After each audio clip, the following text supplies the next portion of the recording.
DIG के office में कुर्सी पर शालिनी को देखकर परशुराम के होश उड़ जाते हैं। Serial Mr and Mrs Parshuram के आने वाले एपिसोड में जबरदस्त हाई वोल्टेज ड्रामा देखने को मिलने वाला है। कहानी में ऐसा बड़ा ट्विस्ट आने वाला है जो न सिर्फ परशुराम बल्कि दर्शकों को भी पूरी तरह चौंका देगा। दरअसल काफी समय से परशुराम एक बहुत ही बड़े मिशन पर काम कर रहा है। वह शालिनी के पापा और उनके साथियों के खिलाफ सबूत इकट्ठा करने में लगा हुआ है। उसे शक है कि मल्हार और मनीष दीक्षित शहर में कई गैरकानूनी धंधे चला रहे हैं और उनके पीछे बहुत बड़ा नेटवर्क काम कर रहा है। इसी सच्चाई को सामने लाने के लिए परशुराम लगातार मेहनत कर रहा है। परशुराम उन गुंडों को भी पकड़ चुका है जो मल्हार और मनीष दीक्षित के लिए काम करते थे। इन गुंडों ने पूछताछ के दौरान कई बड़े खुलासे किए हैं। उन्होंने बताया है कि मल्हार और मनीष दीक्षित लंबे समय से अवैध कारोबार कर रहे हैं और अपने पैसे और ताकत के दम पर कानून से बचते आए हैं।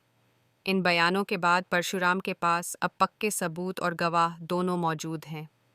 इसी बीच बलराम परशुराम को समझाता है कि इतने बड़े और प्रभावशाली लोगों के खिलाफ कार्रवाई करने से पहले उसे डीआईजी से अनुमति लेनी चाहिए।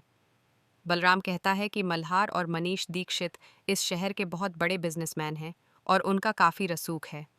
अगर गिरफ्तारी में कोई भी छोटी सी गलती हो गई तो मामला उल्टा पड़ सकता है और पुलिस विभाग को ही मुश्किलों का सामना करना पड़ सकता है। बलराम की बात सुनकर परशुराम भी इस बात को गंभीरता से लेता है और फैसला करता है कि वह गिरफ्तारी से पहले डीआईजी से परमिशन ज़रूर लेगा। इसी वजह से वह ज़रूरी कागजात और सारे सबूत लेकर सीधे डीआईजी के ऑफिस पहुंच जाता है। जब परशुराम ऑफिस में दाखिल होता है तो वह देखता है कि कुर्सी पर कोई बैठा हुआ है, लेकिन वह व्यक्ति कुर्सी को पीछे की तरफ घुमाकर बैठा हुआ है, इसलिए उसका चेहरा दिखाई नहीं देता। परशुराम समझता है कि शायद नए डीआईजी ऑफिसर हैं, इसलिए वह पूरी इज्जत के साथ उनसे बात करना शुरू करता है। वह कहता है कि सर, शायद आप इस शहर में नए आए हैं, इसलिए मैं आपको इस केस के बारे में बताना चाहता हूँ। इस शहर के दो सबसे बड़े बिजनेसमैन मल्हार और मनीष दीक्षित लंबे समय से कई अवैध काम कर रहे हैं। उनके खिलाफ मेरे पास ठोस सबूत भी हैं और गवाह भी मौजूद हैं। अब मैं उन्हें गिरफ्तार करने जा रहा हूँ, लेकिन इसके लिए मुझे आपकी परमिशन और सलाह की ज़रूरत है। यह कहते हुए परशुराम सारे कागजात और सबूत टेबल पर रख देता है और कहता है कि इन पेपर्स पर आपके साइन चाहिए, लेकिन सामने से कोई जवाब नहीं आता। कुछ देर तक पूरा कमरा बिल्कुल शांत रहता है। परशुराम को लगता है कि शायद डीआईजी ध्यान से कागजों को देख रहे होंगे और सोच रहे होंगे कि क्या फैसला लिया जाए। थोड़ी देर इंतजार करने के बाद परशुराम मुड़कर जाने लगता है। वह दरवाजे की तरफ बढ़ ही रहा होता है कि तभी पीछे से एक आवाज सुनाई देती है। उसी समय कुर्सी धीरे धीरे घूमती है। जैसे ही वह आवाज परशुराम के कानों में पड़ती है, उसे वह आवाज बहुत जानी पहचानी लगती है। परशुराम एकदम से रुक जाता है और धीरे धीरे पीछे मुड़कर देखता है। जैसे ही उसकी नज़र उस चेहरे पर पड़ती है, वह पूरी तरह से हैरान रह जाता है, क्योंकि सामने कोई और नहीं बल्कि उसकी अपनी पत्नी शालिनी देशमुख बैठी होती है। यह देखकर परशुराम के होश उड़ जाते हैं। उसे अपनी आंखों पर विश्वास ही नहीं होता। वह हैरानी से बस इतना ही कह पाता है, शालिनी, तुम यहाँ?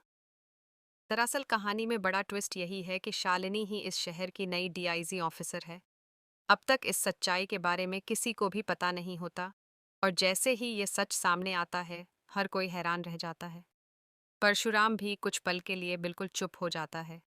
इसके बाद शालिनी पूरे आत्मविश्वास के साथ अपना परिचय देती है। वह कहती है कि एक पुलिस ऑफिसर के लिए सबसे पहले उसका फर्ज होता है, उसके बाद बाकी सारे रिश्ते आते हैं। वह साफ शब्दों में कहती है कि ऑफिस में वह किसी की पत्नी नहीं बल्कि एक जिम्मेदार अधिकारी है। इसके बाद शालिनी बिना किसी हिचकिचाहट के सारे पेपर्स उठाती है, उन्हें ध्यान से देखती है और तुरंत उन पर साइन कर देती है। यह देखकर परशुराम के चेहरे पर गर्व साफ नजर आने लगता है। उसे अपनी पत्नी की ईमानदारी और हिम्मत पर बहुत गर्व महसूस होता है। भावुक होकर परशुराम शालिनी को गले लगाने के लिए आगे बढ़ता है, लेकिन शालिनी पहले अपनी वर्दी का सम्मान रखते हुए अपनी कैप उतारती है और उसके बाद ही परशुराम को गले लगाती है। यह पल दोनों के लिए बेहद खास और भावुक होता है। अब कहानी में असली मजा आगे आने वाला है, क्योंकि अब शालिनी और परशुराम दोनों मिलकर मल्हार और मनीष दीक्षित के खिलाफ बड़ी कार्रवाई करने वाले हैं। दोनों का मकसद है कि इन अपराधियों की सच्चाई सबके सामने लाई जाए और उन्हें उनके किए की सजा दिलाई जाए।